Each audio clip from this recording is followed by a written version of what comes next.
Assalamualaikum, bertemu lagi di sesi pembelajaran yang seterusnya. Apa khabar semua? Cikgu doakan semuanya baik-baik belaka. Jadi hari ini kita akan teruskan dengan tajuk Sistem Peredaran Darah Manusia. Objektif pelajaran pada hari ini, cikgu nak awak tahu 3 organ yang terlibat dalam sistem peredaran darah manusia dan fungsi organ-organ tersebut.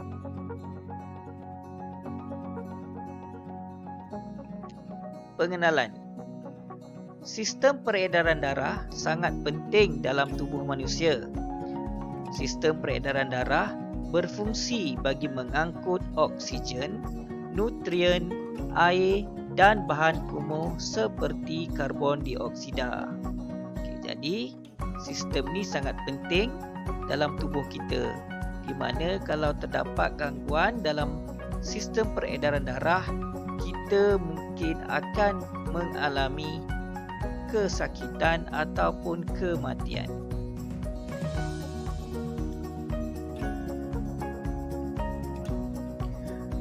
Bahagian utama dalam sistem peredaran darah ialah yang pertama, jantung. Yang kedua, salur darah. Yang ketiga, darah. Dan yang keempat, paru-paru ataupun peparu. Okey, inilah jantung, salur darah, darah dan peparu.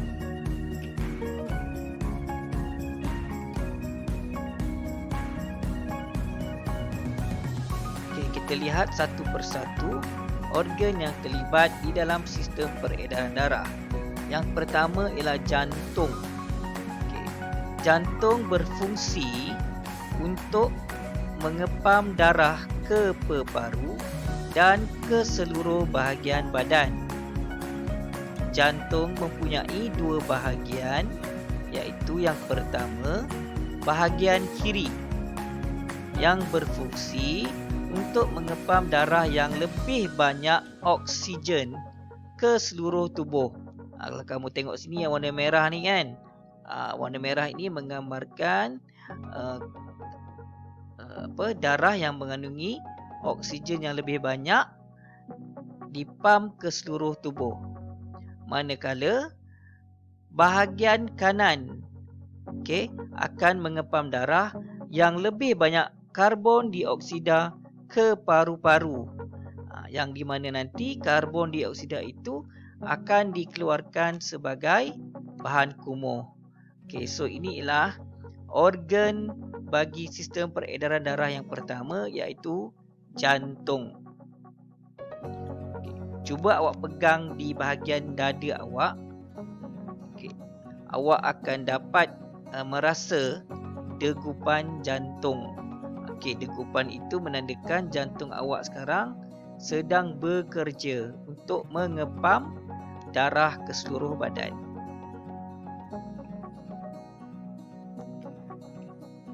Ini ialah gambar rajah yang menunjukkan mana jantung mengepam darah ke seluruh badan, daripada kepala, ke tangan sampailah ke hujung kaki. Ini jantung. Organ yang kedua ialah peparu. Peparu menjadi tempat pertukaran antara gas oksigen dengan gas karbon dioksida. Dan kalau kamu tengok kat gambar ni kan, di sinilah berlaku pertukaran gas oksigen dan karbon dioksida ni dalam bronchioles. Ni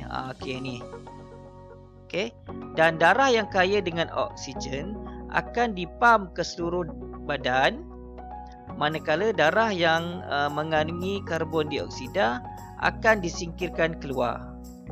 Okey, itu tugas paru-paru.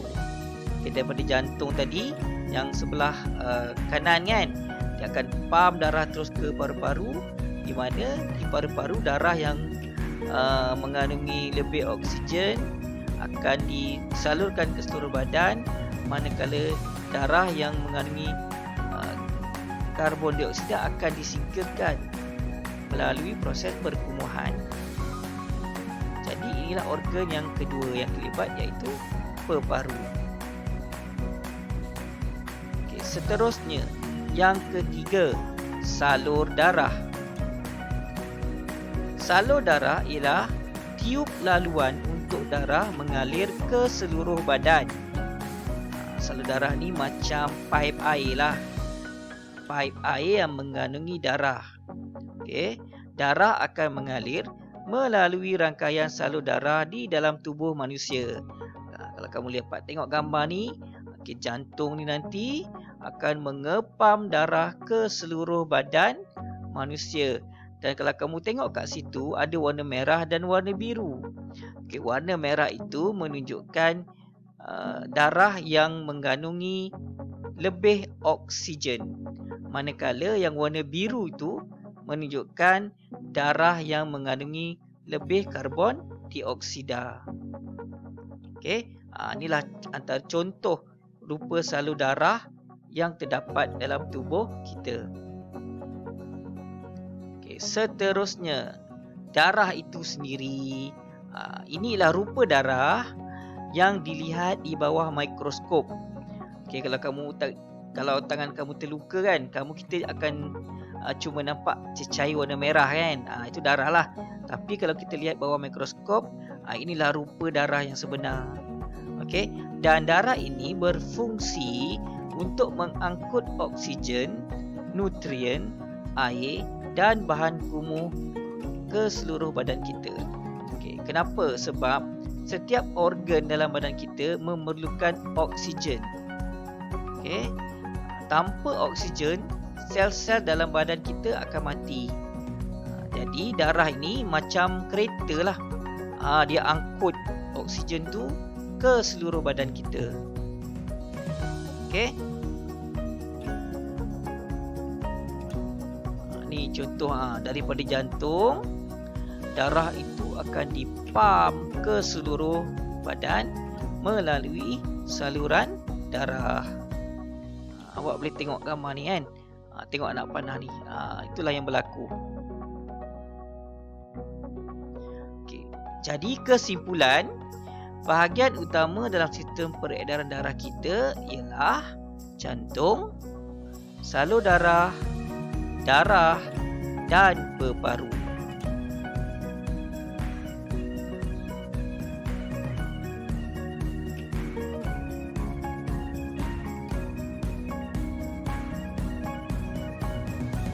Okey, manakala fungsi jantung ialah untuk mengepam darah, fungsi paru-paru tempat pertukaran gas oksigen dan karbon dioksida,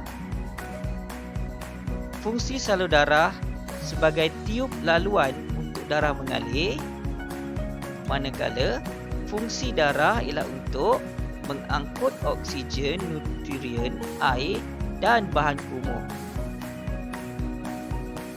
Okey, cikgu harap awak boleh faham tentang topik yang kita pelajari hari ini.